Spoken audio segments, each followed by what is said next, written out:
তিরমিজি শরীফের বর্ণনা 2308 নম্বর হাদিসের বর্ণনা। এই হাদিসের মধ্যে আসছে কানা উসমান ইবনে আফফান রাদিয়াল্লাহু তাআলা আন ইযা ওয়াকাফা আলা কবরিন বাকা। ওসমান গনি যখন কবরের সামনে দাঁড়াইতেন কান্না শুরু করে দিতেন। হাত্তা ইয়াবুল্লা লিহিয়া, ওসমান গনি কানতে কানতে তার দাড়িগুলা ভিজে যাইত। কিসের সামনে দাঁড়ায়? কবরের সামনে। ফাকিলা লাহু, ওসমানকে বলা হলো তাজকুরুল জান্নাতা ওয়ান নার, আপনি জান্নাতের আলোচনা করেন, জাহান্নামের আলোচনা করেন। ওয়ালা তাবকি, তখন তো কান্দেন না। জান্নাত জাহান্নামের কত আলোচনা আপনি করেন, তখন আপনি কান্না করেন না। ওয়া তাবকি মিন হাযা, আপনি যখনই কবরের সামনে আসেন তখন কান্না করেন কেন? ওসমান গনি জবাব দেয়, সামিআতু রাসূলুল্লাহি সাল্লাল্লাহু আলাইহি ওয়াসাল্লাম ইয়াকুল, আমি আল্লাহ নবীকে বলতে শুনলাম, ইন্নাল কবর আউয়ালুল মানাজিলিল আখিরাহ। নবীজি বলেন, ইন্নাল কবর, নিশ্চয় কবর, আউয়ালু মানাজিলিল আখিরাহ, কবর হলো আখিরাতের প্রথম ঘাঁটি। আমাকে আপনাকে বাসতলায় রেখে আসার পর আমার আপনার প্রথম ঘাঁটির নাম কবর। বলেন কি নাম? ফাইন নাজা মিনহু ফামা বাদাহু আইসার। নবীজি বলেন, কেউ যদি কবর থেকে রেহাই পেয়ে যায়, পরের ঘাটিগুলা একেবারে সহজ হয়ে যায়। ওয়া ইন লাম ইয়ানজু মিনহু ফামা বাদাহু আশাদ, কবর থেকে যদি কেউ মুক্তি না পায়, পরের ঘাটিগুলা কঠিন হয়ে যাবে। বলেন নাউজুবিল্লাহ। এরপর হাদিসের শেষে বলে, ক্বালা রাসূলুল্লাহি সাল্লাল্লাহু আলাইহি ওয়াসাল্লাম, নবীজি বলেন, মা রাআইতু মানজারান কাত্তু ইল্লা ওয়াল কবরু আফযাউ মিন। নবীজি বলেন, শোনো, কবরের চাইতে এত ভয়ঙ্কর কোন দৃশ্য আমার জানা নাই। নবীজি বলেন, কবরের চাইতে এমন ভয়ঙ্কর কোন দৃশ্য আমার জানা নাই। আল্লাহ আমাকে আপনাকে ওই প্রথম ঘাটিতেই যেন হেফাজত করে। চিন্তা করবেন মাঝে মাঝে, শুয়ে যদি চোখটা লাগান, তো চোখ লাগাইলে দেখবেন কিচ্ছু দেখা যায় না। হ্যাঁ, কবরে যাবেন না, কিছু দেখা যাবে না, অন্ধকার। হ্যাঁ, অন্ধকার। কবর যে অন্ধকার, আচ্ছা, কবর যে অন্ধকার এটাও হাদিসে আছে। কবর যে অন্ধকার এটা কোথায় আছে? হাদিসে। মুসলিম শরীফের 2104 নম্বর হাদিস, মাদ্রাসা পাঠ্যপুস্তক অনুসারে 956 নম্বর হাদিস। এই হাদিসের মধ্যে আসছে, عن أبي هريرة رضي الله تعالى عنه قال أن امرأة سوداء كانت تقم المسجد أو شابا। একজন কালো মহিলা অথবা একজন কালো যুবক মসজিদ ঝাড়ু দিত। কি ঝাড়ু দিত? আপনারা ঝাড়ু দেননি মসজিদ? না, আপনারা শুধু মুয়াজ্জিন সাহেব আর খাদেমের অপেক্ষা থাকবেন, নিজেরা ঝাড়ু দিবেন। মসজিদ ঝাড়ু দিলে দিল সাফ হয়, পরিষ্কার হয়। এক কালো মহিলা অথবা একজন কালো যুবক মসজিদ ঝাড়ু দিত। ফামাতা, হঠাৎ মারা গেছে। মারা যাওয়ার পর সাহাবীরা কবর দিয়ে ফেলছে, নবীরে জানানোর প্রয়োজন মনে করে নাই। বিষয়টা এমন আর কি, ও মারা গেছে, আরে এটা নবীজির আর বলার কি আছে, কবর দিয়ে দিচ্ছে এরকম। নবীজি সাল্লাল্লাহু আলাইহি সাল্লাম প্রশ্ন করলেন, আচ্ছা ওই কালো মহিলাটা না কালো যুবকটা, হয়তো মহিলা হতে পারে না হয় যুবক, আচ্ছা ওই কালো যুবকটাকে দেখছি না কেন, কোথায় এটা ঝাড়ু যে দেয়? সাহাবীগণ বললেন, হুজুর সে তো মারা গেছে। আচ্ছা মারা গেছে মানে? আফালা কুনতুম আযানতুমুনি, তো আমাকে জানাবা না তোমরা? হাদিসের মধ্যে আছে কান্নাহুম সাগগারু আমরাহা আও আমরা, সাহাবীরা বিষয়টা হালকা মনে করছে, তাই নবীরে জানায় নাই যে হুজুর একজন মারা গেছে, ঝাড়ু দিত, কবর দিয়েছে। নবীজি কো, আমারে জানাইলা না কেন তোমরা? দুল্লুনি আলা কবরিহা আও আলা কবরিহি, তাড়াতাড়ি তার কবর আমারে দেখাও, নিয়ে যাও। ফাদাল্লুহু আলা কবরিহা আও আলা কবরিহি, আল্লাহ রাসূলকে তার কবরের কাছে নিয়ে যায়। নিয়ে যাওয়ার পর ফাসাল্লা আলাইহা, আল্লাহ রাসূল জানাজার নামাজ পড়লেন। আপনারা আবার এই আমল করেন না, কিন্তু এটা রাসূলের জন্য খাস। জানাজার নামাজ পড়ার পর আল্লাহ নবী বললেন, ইন্না হাদিহিল কুবুর মামলুআতুন যুলমান আলা আহলিহা। আল্লাহ নবী বললেন, এই কবরগুলা অন্ধকারে পরিপূর্ণ। নবীজি বললেন, এই কবরগুলা অন্ধকারে পরিপূর্ণ। কবরগুলা বলেন অন্ধকারে, কবরগুলা একবার ভাবেন, চোখটা বন্ধ করে, অন্ধকার, কিচ্ছু দেখা যায় না। আল্লাহ নবী কয় এই কবরগুলা অন্ধকারে পরিপূর্ণ। হ্যাঁ, আমি আশা করি আমি আজকে নামাজ পড়ার কারণে আল্লাহ তাদের কবরগুলা আলোকিত করে দিবে। খাঁটি ইমানদার যদি হন যদি ঈমান নিয়ে যেতে পারেন তো আপনার কবর আল্লাহ আলোকিত করে দিবেন। আলাদা মোমবাতি দিতে হবে না।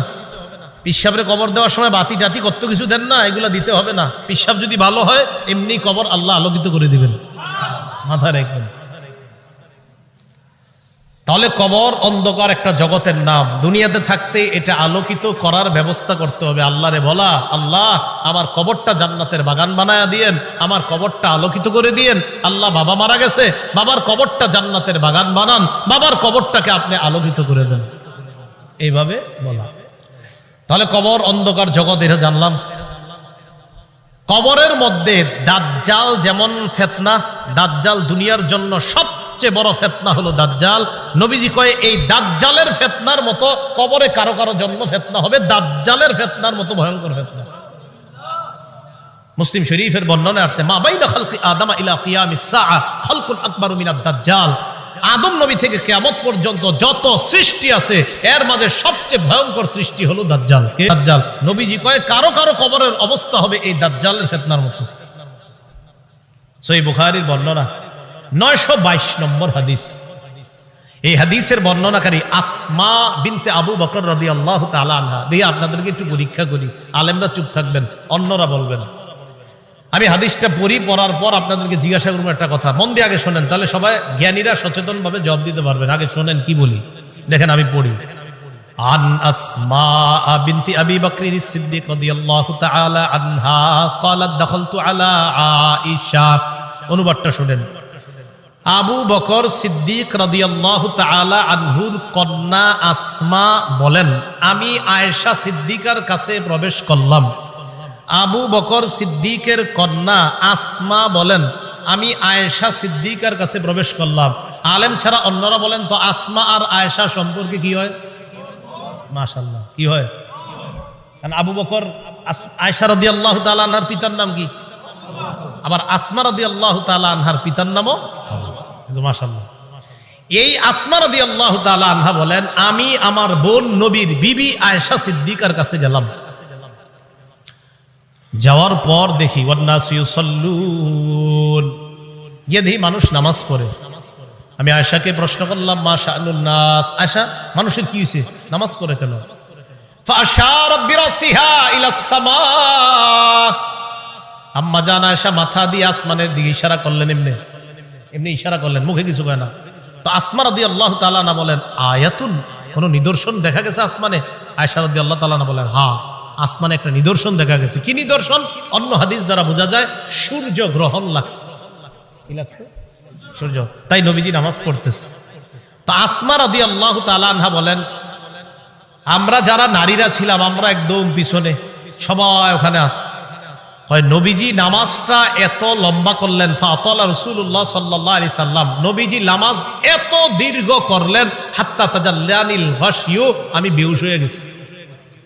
আচ্ছা কি পরিমাণ লম্বা হইলে একজন মানুষ বেহুশ হয়ে যায় বলেন? ওয়া ইলা জামবি কিরবা, আমার পাশে একটা পাত্র ছিল, ফিহা মা, এটার মধ্যে পানি ছিল। ফাজালতু আসুব্বু বিনহা আলা রাসি, আমি এই পাত্র থেকে পানি নিয়ে আমার মাথায় ঢালা শুরু করলাম। এত পরিমাণ আমার মাথা গরম হয়ে বেহুশের কাছাকাছি চলে গেছে। নামাজ কি পরিমাণ লম্বা হয়েছে আল্লাহ জানে। তো আসমা রাদিয়াল্লাহু তাআলা আনহা বলেন, এক পর্যায়ে ফালাম্মান সরাফা রাসূলুল্লাহ সাল্লাল্লাহু আলাইহি ওয়াসাল্লাম হাত্তা তাজাল্লাতিশ শামস, নবীজি নামাজ শেষ করছে, ইতিমধ্যে সূর্য স্বাভাবিক হয়ে গেছে, সূর্য ঠিক হয়ে গেছে। আমি যেই কথাটা বলার জন্য আপনাদেরকে হাদিসটা শোনাইতেছি, কোনটা? দাজ্জালের ফিতনা, এটা শোনানোর জন্য। এবার দেখেন নবীজি কি বলেন। নবীজি বলেন, নবীজি নামাজের পর একটা ভাষণ দিলেন, খুতবা দিলেন, নামাজের পর ভাষণ দিলেন। ভাষণের মধ্যে নবী বললেন, মা মিন শাইইন লাম আকুন উরিতুহু ইল্লা ক্বাদ রাআইতুহু ফি মাকামি, ইতিপূর্বে আমাকে যা দেখানো হয় নাই আজকে আমি সব দেখছি। এই নামাজের মধ্যে আমি সব। নামাজটা কি শর্ট ছিল না লম্বা? নবীজি বলেন, ইতিপূর্বে আমাকে এমন যা কিছু দেখানো হয় না আজকে আমি সব দেখছি। শেষে কি কয় জানেন? হাত্তাল জান্নাহ ওয়ান নার, জান্নাত জাহান্নামও দেখছি। আরেকটা বর্ণনা আছে, সূর্য গ্রহণের নামাজে নবীজি দাঁড়াইছে না, আমার দিকে তাকান, সামনের কাতারের সাহাবী যারা, তারা তাকায় দেখে নবীজি নামাজের মধ্যে হঠাৎ এমন করছে, যে এমন করছে এভাবে। তো নামাজ শেষ আপনার আবার এরকম করে না, পুরাটা শোনেন আগে। একদল করবো কি যে নবী যেরকম করছে আমিও করবো, আরে পুরাটা শোনেন কি কয়। নামাজ শেষ করার পর নবীজিকে এক সাহাবী বললেন, হুজুর আজকে আপনি এমন একটা কাজ করছেন যেটা অতীতে দেখি নেই। নবীজি আচ্ছা খেয়াল করছো? হ্যাঁ। ওই মুহূর্তে আমি জান্নাতের আঙ্গুরের ছড়া দেখছিলাম, ওইটা আমি হাত দিতে গেছিলাম, যদি আনতে পারতাম কিয়ামত পর্যন্ত সবাই খাইতে পারতাম। আপনি আগে আঙ্গুর দেখেন নামাজে? তো দেখলেন হাত দিবেন, দেন না তো, এই জন্য আমল করতে চান না। তো রাসূলুল্লাহ সাল্লাল্লাহু আলাইহি সাল্লাম বলেন, মা মিন শাইইন লাম আকুন উরিতুহু ইল্লা ক্বাদ রাআইতুহু ফি মাকামি। ইতিপূর্বে আমাকে যা দেখানো হয় নাই আজকে আমি সব দেখলাম। হাত্তাল জান্নাত ওয়ান নার, জান্নাত জাহান্নাম আমি দেখলাম।